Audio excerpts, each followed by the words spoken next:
Welcome to another edition of Matters of the Heart and Soul podcast. This is your host, Russell Bruce. And today we're going to be digging into volume 5 of Allegory of the Continents, 16th and 17th century Renaissance art of Black American Indians. Sure, that title's probably catching a lot of people off guard, but recently there has been a lot of discussion about the history of America and about the history of the so-called African American. Many people are wondering why the name was changed over the years to describe who and what they were. Why did it go from Indian to Negro to colored to Black to mulatto to African American? If they were African, why weren't they described as African from the beginning in the census, in all of the writings, etc., right? And chasing down my ancestry and speaking with others, we look back through books and art of the 17th century, 16th century, and we see no discussion of slaves. I'm not going to say none, but for the most part, the discussion is about the enslavement and the conquering of the people who were already here. And those people referred to as copper colored races, not copper colored like races. So there were multi racial people here that had migrated into this continent over thousands of years, right? And some merged, some stayed segmented in different parts of the Americas. But one of the things that most of the explorers, Columbus, DeSoto, you name it, they all describe meeting these people that they refer to of Ethiopian-like, dark skin, kinky hair, and they compared them to the Africans in Africa. But these people, they considered them Indians.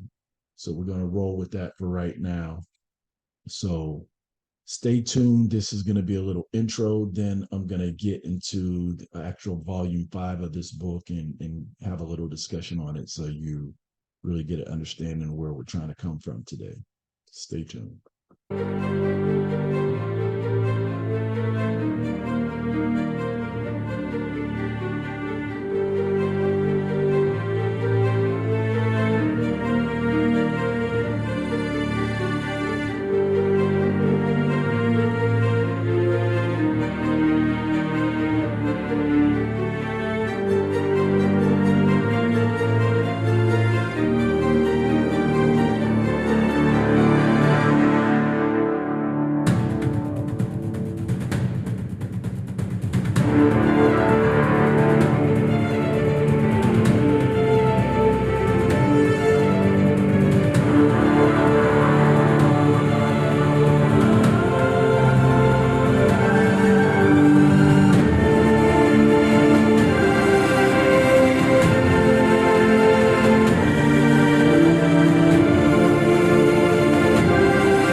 That particular intro right there actually came from multiple volumes of the book or books, Allegories of the Continents. Ran across it a few weeks ago, looked through several of the volumes, and I was looking through volume 5, and I said, this is definitely something to share with the family out there. So let's take a look at this. This is volume 5, Allegory of the Continents, 16th and 17th Renaissance art. All right. So if you take a look, this is on the cover of volume 5. They're depicting who they encountered when they came to the Americas. Then they also depict the four corners of the nation. They depict what the Asian, the African, and the European looked like at the time. All right. So when you see the feathers, the war feathers, those are the Americans, these particular guys here. All right. All right. Allegory of the Continents, 16th, 17th century Renaissance art. All right. Featuring early paintings and statues of American Indian and African tribes depicted side by side in some of the oldest castles and churches in Europe. And once again, this is volume 5. You could find these books are in the public domain. You could actually Google the Allegory of the Continents, and you'll start to see videos and books on this. And these books were put together by this group here called the North American Aboriginal Society. And who is the North American Aboriginal Society? Here's a logo. North American Aboriginal Society, other known as NAAS, is a fraternity of brothers and sisters from North America, Turtle Island, which is another name for ancient America, who gather to translate and compile old books, artwork, literature, iconography, etc., everything that has been documented throughout the world regarding the true history of Aboriginal peoples of America, or what some might call the American Indian. We're a nonprofit organization formed solely on uplifting, reunifying, reeducating descendants of American Indian, Aboriginal about their true lineage. And here's a quote: "For understanding of the future, you must look to the past." And I can't agree with that more. So let's jump into this book here. Renaissance period art. Renaissance art is a painting, sculpture, decorative art of a period of European history emerging as a distinct style in Italy about 1400. In parallel to the developments which occurred in philosophy, literature, music, science, and science, Renaissance art, perceived as the noblest of ancient traditions, took its foundation, the art of classical, antiquity, but transformed the tradition by absorbing recent developments in the northern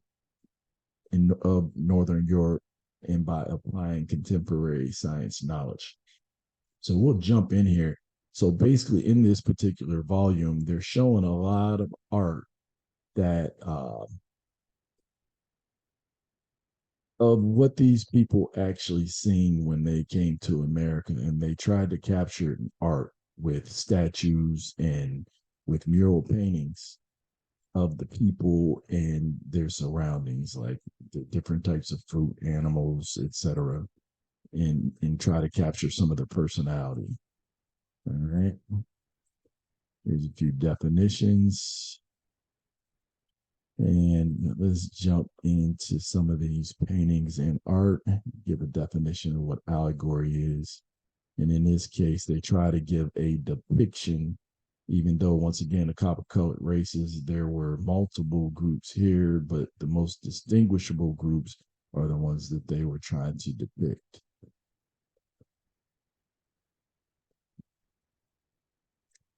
And also down here, they give a list of the different churches and places where they found some of this art there. They'll also give some pictures. So this isn't something somebody just threw together on the internet with AI. You could actually go visit these locations. And these locations here are mostly in Germany. And I'm not going to butcher the names and disrespect the language or the people. So you could take a look at that. All right, so sculptures and statues. Let's look at this right here. Where is this one located? This is a location here in Germany. And some of these places look like they could be museums. You can see right there that says that that is America. Let me zoom back in this way so you can get a better look at it.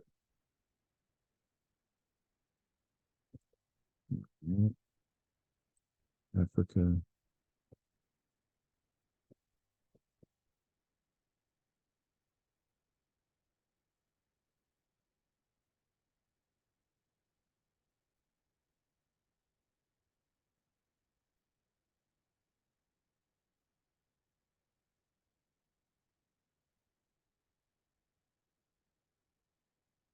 It's going to get a lot better here.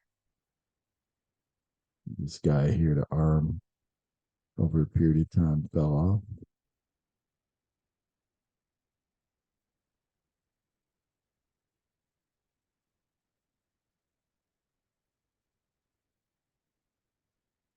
Let's get to the good stuff here. All right, so here it looks like we're in a church here. It's a church in Germany. Once again, I'm not going to butcher the name. And you can see from afar here, and they'll zoom in on the artwork. There's some European types.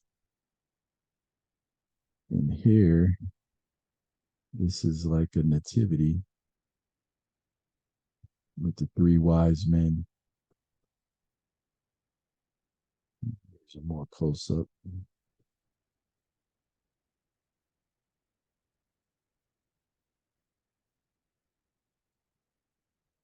And like they said, and sometimes they'll show side by side. So this here is the American type, and this here is the African. Sometimes you can tell the difference in the garb.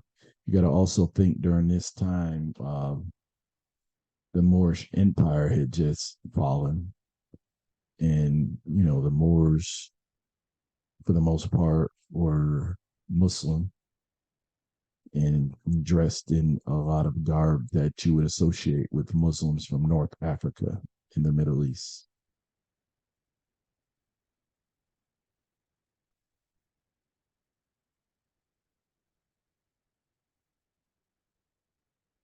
This location is in Germany. Not sure who this guy is right here.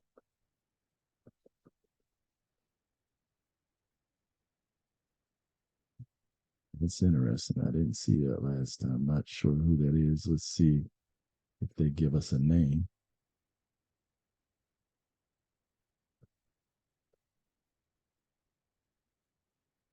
Mention.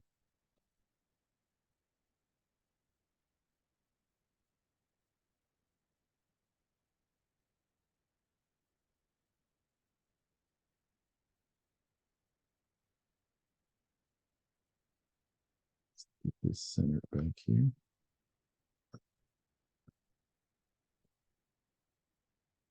Jesuit convent.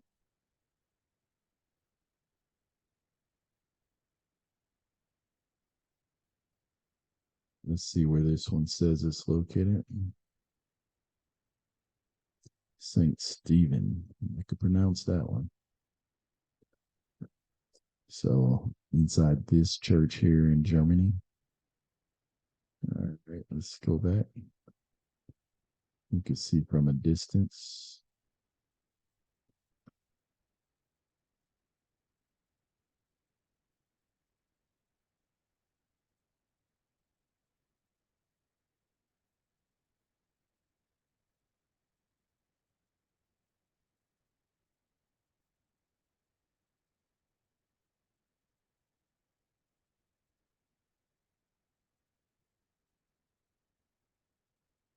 So this is another America depiction.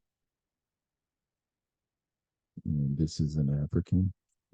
And you can see they try to distinguish the difference with the way that they were dressed. The feathers, for the most part, depicting Americans.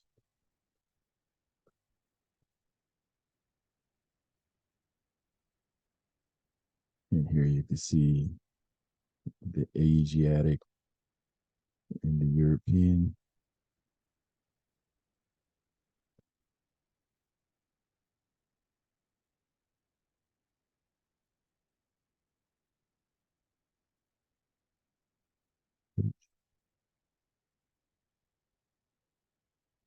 as you can see, during the 16th, 1700s, and coming forward after the Moorish rule, you didn't have racism as you see it in America today, where they totally erase out other cultures, and all you see is Anglo-European culture, even in religious depictions. And unless something has changed since the last time I've been in a church, it's very Anglo-Europeanish when you look at a lot of this particular art that's been brought to America. Even when you look at things like the Black Madonna, which eventually is your Mary and Jesus statue, how it went from being Africoid type with dark skin to being Anglo and European. And a lot of that came, through the Renaissance, and then later through, I would say, more having more racial undertones like they do in America, right? So this volume here had more smaller statues of younger children, and then they had some older ones as well. But each book kind of has slightly different tones. So I would definitely recommend going out and looking at all the different volumes. I'd like to say I've seen as many as 8. You could also go to the North American Aboriginal Society website. I think they have a lot of it there, as well as other information. So just wanted to touch base with everybody and share some of this information here. I'll put the link in the comments or the description so that you can, if you don't find it anywhere else, at least you could start with this link. And share some other things here.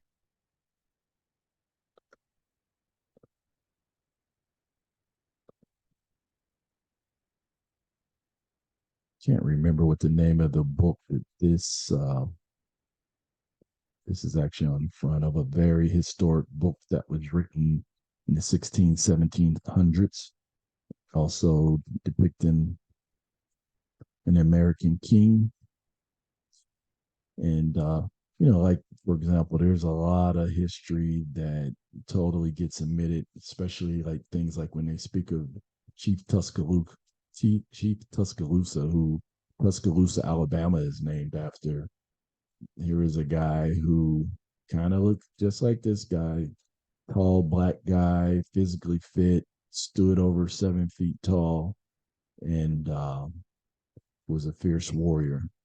You could hear DeSoto in some of his descriptions describing him, and he describes someone who looks just like this. Not the stories that we get in the American school system, right?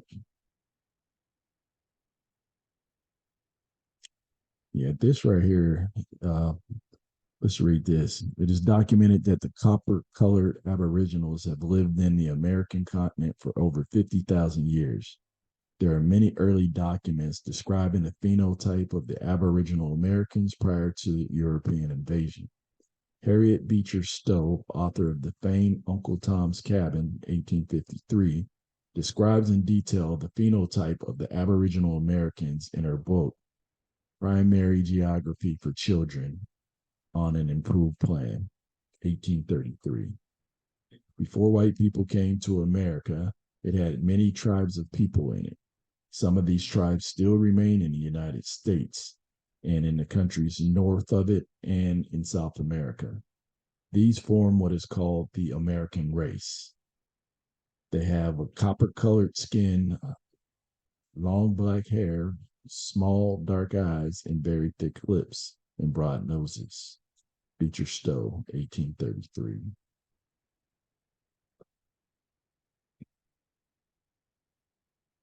So, oldest American dictionary, which is that of Noah Webster. So, if you go back, his 1880 definition of what an American is, right? You can look on this guy right here.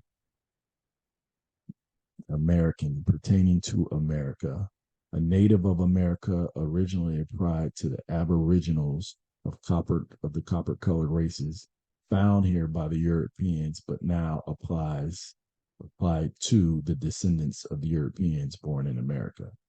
So you have to ask yourself the question: how did it kind of flip flop to where so-called African American, aka Negroes, aka colored people, aka are being told to go back to Africa by immigrants or children of immigrants? So we have a lot of work to do here in this country as far as race relations are concerned, and one starts with telling the truth.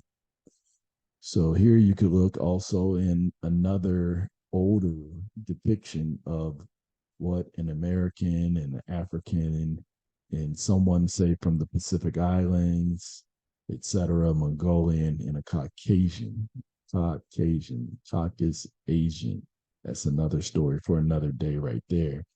But let's say that all these people were found here on this continent when Columbus shows up in 1492, because people of America were very independent. They were very savvy. They were sailors. They were inventors. You name it. Like if you start to study the history of a lot of these other continents, even Africa, they're saying that Africa is a mother continent. But when you look, the majority of its foods originated here in the Western Hemisphere and was taken over there. You know, our ancestors here in America were traveling all over the world and doing their thing. So, and even when it comes to things like the pyramid, everybody goes to Egypt to look at the pyramids. But why aren't they talking about the many pyramids throughout the Americas? You know, you have more pyramids here in the Americas than anywhere else in the world. You know, there's no mention of the ones even down in Peru and in Argentina and all these other different South American countries, as well as Central America. And here in North America, there are more mounds, but you know, you hear people talk about what's hidden out in the Grand Canyon and maybe in some of these national parks. So, but if you look at these depictions here, right,